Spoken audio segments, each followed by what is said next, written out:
First, in about 90 seconds, I'll what creatinine actually is, show you what creatinine actually is, and why that number climbs. Because once you understand that, every one of these 5 snacks will make complete sense. Then we'll go through them one by one. By the end, you'll know which 5 snacks to buy this week, exactly how to prepare each one so it works for your kidneys instead of against them, and you'll understand your own lab report better than you ever have before. Now let me give you the 92 explanation that almost nobody ever gives you. Creatinine is a waste product. Every time your muscles do their job, they burn a fuel called creatine for energy. And creatinine is the leftover waste from that process. It circulates through your bloodstream until your kidneys filter it out and send it into your urine. So in a healthy body, creatinine is produced all day and cleared all day, which keeps the level in your blood low and steady. Your kidneys perform this filtering through about 1 million microscopic filters each. Those filters have a name worth remembering: nephrons. When nephrons become damaged from years of high blood sugar, blood pressure that stayed too high for too long, or the slow progression of chronic kidney disease, that filtering process begins to slow down. The creatinine your body keeps producing is no longer cleared as quickly as it is made, so it starts building up in the bloodstream. That's when your lab reports begin showing numbers like 1.5, snack 1.8, 2.0, 0, and climbing. Now, stay with me, because this is the part that changes everything. That creatinine number doesn't just reflect how damaged your kidney filters are, it also responds to 2 things that are completely within your influence every single day. First, how much waste you're asking your kidneys to clear in the first place.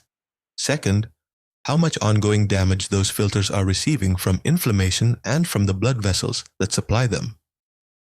Each of these 5 snacks works on one of those 2 levers. Less waste to filter, less damage to the filters. That's the entire game. And your fork is one of the very few places where you actually get a vote. The first snack is one I recommend to nearly every kidney patient I see. And when I ask whether they eat it, almost all of them say no. Red grapes. And I can already hear the objection because I hear it in the exam room every single week. Doctor, grapes are full of sugar and I'm trying to control my blood sugar. Stay with me because the answer is much more interesting than a simple yes or no. Red grapes contain a natural compound called resveratrol. You've probably heard about it in connection with red wine. But what the wine label never tells you is that the resveratrol found in whole grapes is far more useful to your body than anything you would get from alcohol. And alcohol is the very last thing a struggling kidney needs more of. Inside the kidneys, resveratrol helps calm oxidative stress. Oxidative stress is the cellular wear and tear caused by unstable molecules known as free radicals. In damaged kidneys, this wear and tear happens faster than it should, slowly creating more scarring in the nephrons year after year. Resveratrol acts as an antioxidant, helping to slow that destructive process. The skin of the grape adds another layer of protection. It contains a group of flavonoids called quercetin and anthocyanins, the same pigments responsible for the deep red and purple color of the grape. Early research has linked these compounds to reduced protein leakage into the urine. If you've ever been told that you have protein in your urine or you've noticed your urine looking unusually foamy in the toilet, that foam often represents protein slipping through filters that should have kept it inside your bloodstream. Then there's another benefit that's especially important for kidney health, the one those articles about red wine almost never mention. Red grapes are naturally low in potassium. A half-cup serving contains only about 88 milligrams of potassium. Compare that with a single banana, which contains more than 400 milligrams. For someone snack 2 living with stage 3 or stage 4 kidney disease, that difference is enormous. Damaged kidneys have difficulty removing excess potassium. And when potassium levels become too high, they can interfere with your heart's normal rhythm. That's why finding a fruit that is naturally sweet, satisfying, and still gentle on your potassium levels is both rare and incredibly valuable. Now let's talk about the best way to eat them. Choose fresh whole red grapes, wash them thoroughly, store them in the refrigerator. Eat about half a cup, which equals roughly 15 to 20 grapes, as a mid-morning or mid-after-afternoon snack. And here's the tip I give my own patients that almost nobody ever teaches. Pair that half cup of grapes with a small amount of protein, such as a few unsalted walnuts or a small piece of low-sodium cheese. The protein slows the absorption of the natural sugar into your bloodstream, allowing you to benefit from the resveratrol without causing a sharp spike in blood sugar. There are two mistakes you should avoid. First, do not drink grape juice instead. Juicing removes the fiber and concentrates the sugar into something your blood sugar simply won't appreciate. Second, don't reach for raisins. Drying grapes into raisins dramatically concentrates their potassium up to around 750 milligrams in just a /4 cup. That transforms a kidney-friendly food into a kidney problem. Choose fresh red grapes, not green grapes, because green grapes contain far fewer of the beneficial pigments. In this case, the color is part of the medicine. Now let me ask you something. Has a doctor ever told you to cut back on protein because of your kidneys? If so, I want you to listen very carefully to what comes next, because getting this wrong can hurt you in two different ways. Too much of the wrong kind of protein forces a struggling kidney to work harder. But too little protein of any kind causes you to lose the muscle that keeps you standing, walking, and protected from dangerous falls. The second snack strikes exactly the right balance: cooked egg whites. Here's why egg whites are almost in a class of their own for someone over the age of 60 with kidney disease. When your body breaks down protein, it produces waste products. One of those waste products is URA, which appears on your blood work as bura nitrogen. A kidney that's already struggling has to work even harder to remove that URA. Years ago, the standard advice was simply to slash protein intake in order to reduce the workload. But that advice quietly created another serious problem. People over 60 are snack-free, already losing muscle every year through a process called sarcopenia, the gradual age-related loss of muscle mass. And here's the twist that surprises even some physicians. When you lose muscle, your creatinine readings can actually appear worse because creatinine is produced by muscle in the first place. A frail body that's vulnerable to falling is far more dangerous than a lab number alone can ever show. The smarter solution has been sitting in front of us all along. Choose a protein your body can use almost completely, one that leaves behind very little waste. That is exactly what egg whites provide. Egg whites have what is known as the highest biological value of any dietary protein. In simple terms, your body uses almost all of it, leaving behind very little waste for your kidneys to clean up. Less leftover waste means less strain. And for someone whose BUN is already elevated, that's meaningful relief. There's another important advantage, especially for people with stage 3 or stage 4 kidney disease. Egg whites contain almost no phosphorus. Phosphorus is a mineral that damaged kidneys struggle to remove. As phosphorus builds up in the blood, it weakens bones and hardens blood vessels. Nearly all of an egg's phosphorus is found in the yolk. So, by eating only the whites and leaving the yolks behind, you get premium quality protein with almost none of the phosphorus burden. Here's the best way to prepare them. Scramble 2 or 3 egg whites in a small amount of olive oil without adding salt.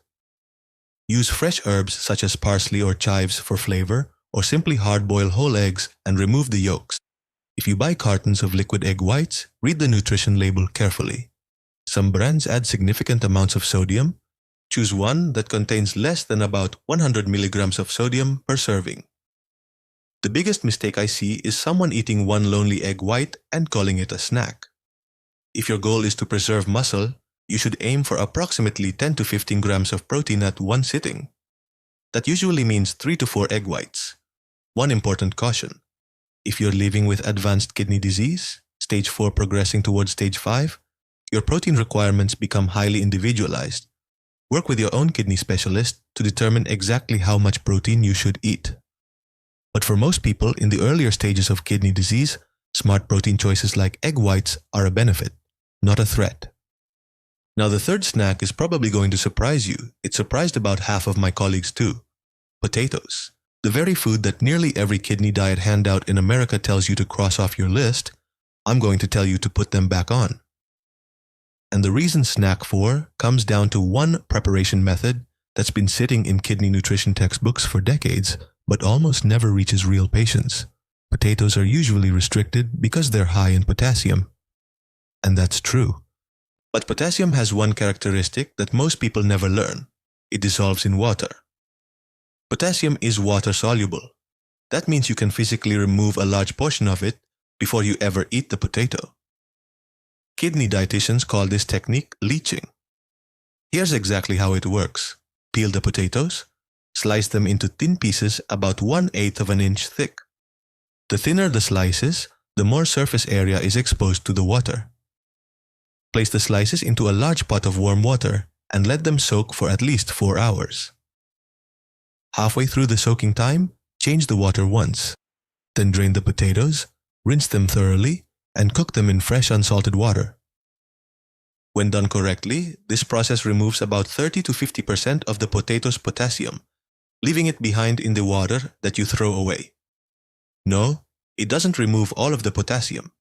A leach-shed potato still contains potassium. This isn't the free pass to eat unlimited amounts, but it transforms a high potassium food into a moderate potassium food that many people with stage 3 kidney disease can safely enjoy with their kidney doctor's approval. Yes, eating crackers would be easier. I understand that. But maintaining quality of life on a kidney diet is one of the biggest reasons people actually stick with it. A potato is warm, it's filling, it's easy to chew, and it's genuinely satisfying in a way that a rice cake or a celery stick will never be. When people feel hungry and deprived, they abandon the diet completely. And abandoning the diet causes far more harm than a carefully prepared potato ever could. Here's how I recommend preparing it. Take 2 small potatoes, leach them exactly as I described. Boil them in fresh water, then lightly mash them with a drizzle of olive oil, a little fresh snack, 5 rosemary, and a squeeze of lemon juice.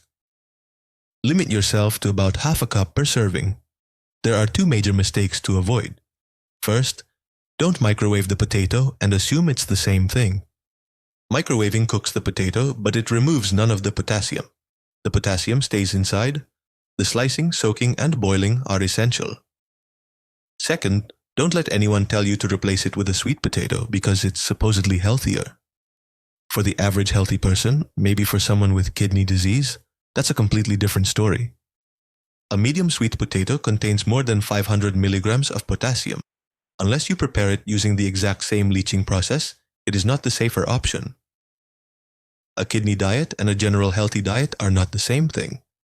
Confusing the two can lead to real harm. Before we continue, I'd like to ask one small favor that truly helps keep this channel going.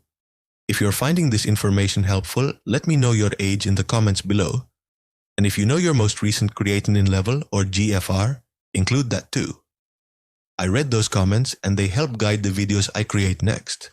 And if you could take just a second to tap the like button, it helps YouTube share this information with more people over the age of 60 who are frightened by their lab results and have no one explaining what they actually mean.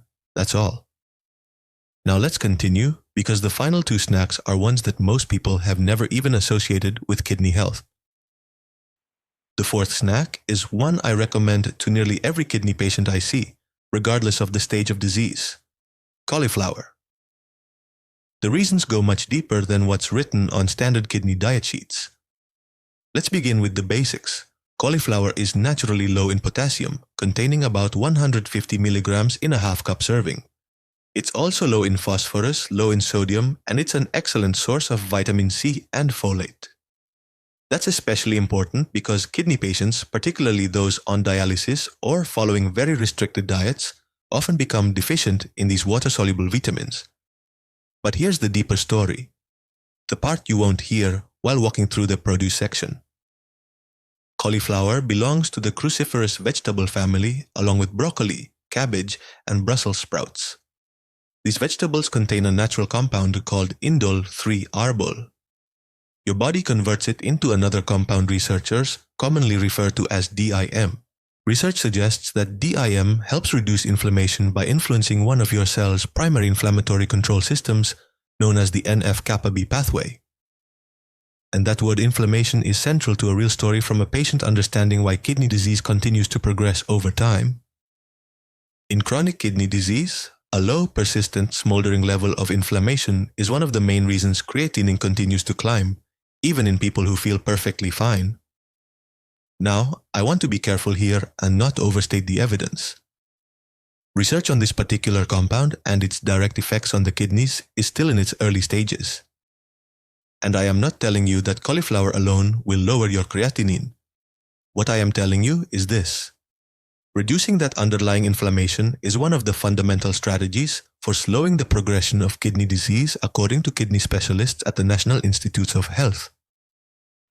And cauliflower is a genuinely safe, nutritious food that supports that effort. There's another important benefit that's worth discussing. It connects directly to those frequent nighttime trips to the bathroom that may be wearing you down. Cauliflower is rich in choline, a nutrient that helps support the health of your kidney's tubular cells. These are the specialized cells responsible for concentrating your urine and reabsorbing water back into the body. When these cells don't function well, your kidneys produce larger amounts of weaker, more diluted urine, and suddenly you're getting out of bed again at 2 o'clock in the morning. The research connecting dietary choline directly to that symptom is still developing. So I don't want to overpromise, but the biological mechanism makes sense. And cauliflower is a safe, healthy food, so there's very little downside to making it part of your routine. Now, let's talk about the one thread. Lowering the workload, best way to prepare it. One of my favorite recipes is what I call kidney rice. Place raw cauliflower fouettes into a food processor and pulse them until they resemble grains of rice. Then microwave them for 2 to 3 minutes without adding any water. Finish with fresh herbs, a squeeze of lemon juice, and a drizzle of extra virgin olive oil. It's warm, filling, satisfying, and incredibly easy. Another excellent option is to roast the fouettes at 400 degrees Fahrenheit with a little olive oil and a light sprinkle of garlic powder until the edges become beautifully golden. The biggest mistake to avoid is buying frozen cauliflower. That's already covered in cheese sauce. Take a look at the nutrition label and you'll often find large amounts of sodium and phosphate additives. Both are hard on damaged kidneys. Instead, buy plain fresh cauliflower or plain frozen cauliflower and season it yourself. Now, let's move to the fifth and final snack. This is the one that genuinely surprises people, including, I'll admit, a few physicians who haven't kept up with the latest research in kidney nutrition. Macadamia nuts. If you've been told to avoid all nuts because of kidney disease, I want to explain why that blanket recommendation is becoming outdated and why macadamia nuts occupy a category all their own, most nuts really. What to do tonight can be problematic for people with kidney disease. That recommendation came from a legitimate concern. Just 1 ounce of almonds contains approximately 200 milligrams of potassium and 136 milligrams of phosphorus. For someone living with stage 3 or stage 4 kidney disease, that's a significant burden from both minerals at the same time. But macadamia nuts are different. 1 ounce, which is about 10 to 12 nuts, contains only about 104 millig of potassium and 53 milligrams of phosphorus. Those numbers are dramatically lower than nearly every other commonly eaten nut. That transforms macadamia from a food many people avoid into one they can often enjoy, and they provide something your kidneys quietly appreciate.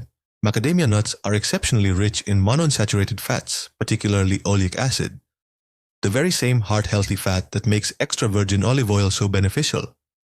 That matters not only for your heart, but also for your kidneys, because kidney disease and heart disease almost always travel together. Kidney specialists at the National Institutes of Health and heart specialists at the American Heart Association emphasize the very same point. A person living with chronic kidney disease is actually far more likely to die from a cardiovascular event than from kidney failure itself. When to call your kidney doctor first? The same inflammation and blood vessel damage that injure the kidneys also damage the arteries throughout the body.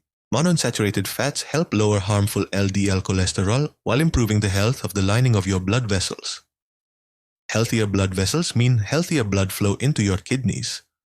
And healthy blood flow is exactly what those tiny kidney filters need to continue doing their job. There is also early research suggesting that these healthy fats may help reduce the protein leakage through the kidney filters that we discussed earlier. Meanwhile, diets high in unhealthy saturated fats may make that leakage even worse. Again, I don't want to overstate the evidence, but the overall direction of the research has been remarkably consistent, and macadamia nuts remain an excellent food choice.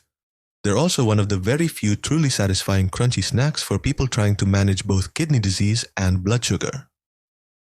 That's because they have very little effect on blood glucose levels. to enjoy them properly, portion control is essential. Macadamia nuts are calorie dense. Stick with 1 ounce or about 10 to 12 nuts and no more. Buy them raw and unsalted whenever possible. If raw isn't available, choose dry roasted varieties with no added oil and no added salt. Avoid flavored varieties coated in caramel, chocolate, or sweet seasonings, since these often contain added sugar, sodium, and phosphate additives. Here's one habit I recommend to many of my own patients. Measure out 10 to 12 macadamia nuts into a small container. In the afternoon, pair them with 4 or 5 fresh red grapes from the first snack, assuming your potassium allowance permits it. Now you've created a nourishing, kidney-friendly snack that requires virtually no preparation. One final warning, and this has nothing to do with your kidneys. It has everything to do with the dog lying at your feet. Macadamia nuts are toxic to dogs. Please keep them completely out of your pet's reach. Now, let me tell you about a patient I'll call Walter, because his story is exactly why I continue making videos like this. Walter came to see me at the age of 67. Over the previous couple of years, his creatinine had gradually climbed until his chart officially showed stage 3 chronic kidney disease. Both his blood pressure and his blood sugar had remained elevated through much of his 60s. What he told me during that very first appointment is something I hear over and over again. He said he actually felt fine, which made those lab numbers seem completely unfair. He walked out of every appointment with another prescription, but not a single conversation about what was happening in his own kitchen.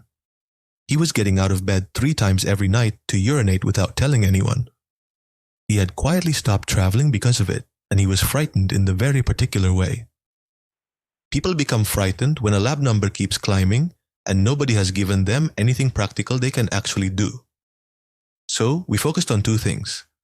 First, he continued taking every medication his kidney specialist prescribed because nutrition should never replace the treatment recommended by your physician. Second, we became very intentional about what he ate between meals using the exact same 5 snacks I've shared with you today. He replaced his afternoon crackers with fresh red grapes and a small handful of macadamia nuts. He learned how to leach a potato. His wife began making cauliflower rice. Over the months that followed, alongside his medications and regular lab work, his numbers stabilized.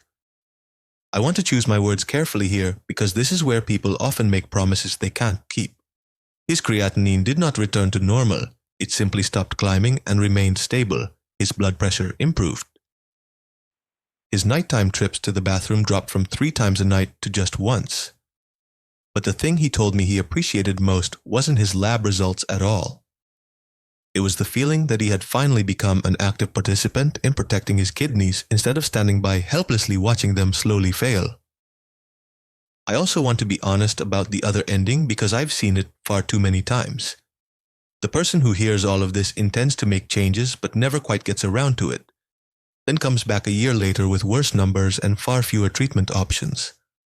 The difference between those 2 stories is rarely about willpower, and it's almost never about money. Most of the time, the difference is simply this. One person made one small change this week while it was still fresh in there.